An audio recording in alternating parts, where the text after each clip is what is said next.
حضرت مفتی تقی عثمانی صاحب دامت برکاتہم العالیہ پر جب قاتلانہ حملہ ہوا اللہ نے بچایا آپ کو، تو مجھے ایک صاحب بتا رہے تھے کہ جو ایتھیس قسم کے لوگ ہیں، مذہب مخالف لوگ ہیں، انہوں نے اس پر بھی مذاق اڑایا ہے۔ کسی نے یہ کمنٹ کر دیے یا کوئی پوسٹ چلا دی کہ وہ فرشتوں نے ان کی گولی، یعنی فرشتوں نے وہ گولی دائیں بائیں کر دی۔ حالانکہ حضرت مفتی تقی عثمانی صاحب نے ایسا کوئی بیان نہیں دیا کہ فرشتوں نے جو گولی آ رہی تھی وہ ادھر ادھر لے گئے۔ کسی نے کر دیا ہوگا کہ بھائی میرا خیال ہے یہ گولی کس نے دائیں بائیں کر دی؟ فرشتوں نے۔ اس پہ جو اسلام مخالف لوگ ہیں ان کو مذاق اڑانے کا گویا موقع مل گیا کہ کیا فرشتے، ہاں فرشتوں نے یوں کر دیا ہوگا، فرشتوں نے یوں کر دیا ہوگا۔ حالانکہ فرشتے کر سکتے ہیں، یہ کوئی عقل کے خلاف نہیں ہے۔ وہ جو مذاق اڑا رہے ہیں، میں نہیں کہہ رہا کہ یہ فرشتوں نے کیا ہے، مجھے نہیں پتا، جو بھی ہوا ہے بس بچ گئے۔ اتفاقی طور پہ بھی بچت ہو سکتی ہے، خاص اللہ کی مدد بھی ہو سکتی ہے۔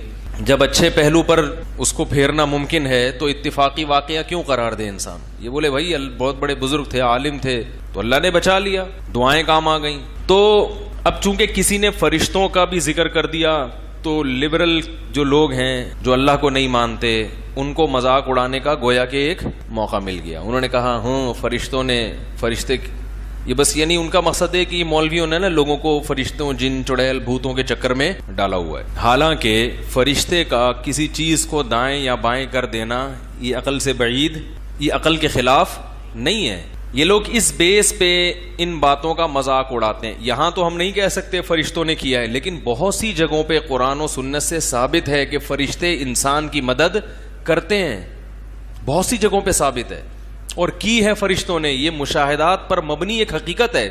جیسے یاد رکھو، ایک شخص کے سچے ہونے پر جب دلیل قائم ہو جائے تو اس کی خبر کو سچا مانا جاتا ہے، حالانکہ جج نے خود وہ واقعہ اپنی آنکھوں سے نہیں دیکھا ہوتا، لیکن جج پابند ہے کہ جب گواہوں کا سچا ہونا ثابت ہو جائے تو آپ ان کی گواہی کے مطابق فیصلہ کرنے پر مجبور ہیں، حالانکہ اس میں کسی کا نقصان بھی ہو رہا ہے۔ تو یہ کیا بات ہے کہ جب ایک شخص کا سچا ہونا دلیل سے ثابت ہو گیا اور وہ کوئی ایسی بات بھی نہیں کر رہا جو عقل کے خلاف ہے، وہ عقل سے بالا تر بات کر رہا ہے، آپ کی عقل کی پہنچ نہیں ہے وہاں تک۔ اگر وہ عقل کے خلاف بات کرتا تو جھٹلاتے آپ۔ ایک ہوتا ہے ما وراء العقل، عقل کی وہاں تک پہنچ نہیں ہے، اور ایک ہے عقل کے خلاف۔ کوئی یہ کہتا ہے کہ 2 اور 2 5 ہوتے ہیں، تو یہ ما وراء العقل نہیں ہے، یہ عقل کے خلاف ہے۔ ساری دنیا بھی جمع ہو کر کہتے کہ 2 اور 2 5 ہیں تو وہ دنیا کو بیوقوف کہا جائے گا، غلط کہا جائے گا، کیونکہ یہ ہماری عقل کے دائرے میں یہ چیز آتی ہے کہ بھئی 2 کو 2 سے ملایا جائے تو 4 جواب آئے گا، 5 نہیں آئے گا، یہ عقل کے خلاف ہے۔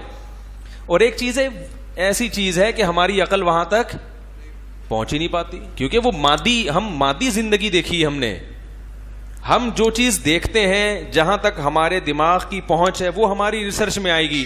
بہت ساری چیزیں ایسی ہیں دنیا میں جو ہماری لیبارٹری میں ٹیسٹ نہیں ہو سکتی۔ ہم تو ایک حد تک جا سکتے ہیں، ہماری دیکھنے کی صلاحیت محدود ہے یا نہیں ہے؟ اب کہ چونکہ مجھے نظر نہیں آ رہا، وہاں تک میں دیکھ رہا ہوں، اس سے آگے مجھے نظر نہیں آ رہا، تو جو چیز نظر نہیں آ رہی وہ ہے ہی نہیں۔ ہم کہیں گے بھائی تیری نظر وہاں تک ہے، اس سے آگے آپ نہ کسی چیز کے ہونے کا فیصلہ کر سکتے ہیں، نہ کسی چیز کے نہ ہونے کا فیصلہ کر سکتے ہیں۔ میں کہوں چونکہ مجھے سنائی نہیں دے رہا کہ امریکہ میں اس وقت میرے ماموں یا میری خالہ کس سے بات کر رہے ہیں، اس کا مطلب وہ چپ بیٹھے ہوئے ہیں، تو لوگ کہیں گے بھائی تم یہاں تو اندازہ لگا سکتے ہو کہ کون کس سے بات کر رہا ہے، امریکہ میں تمہارے چاچے، ماموں، خالہ، پھپھو کس وقت بات کر رہے ہیں، اس کا تم فیصلہ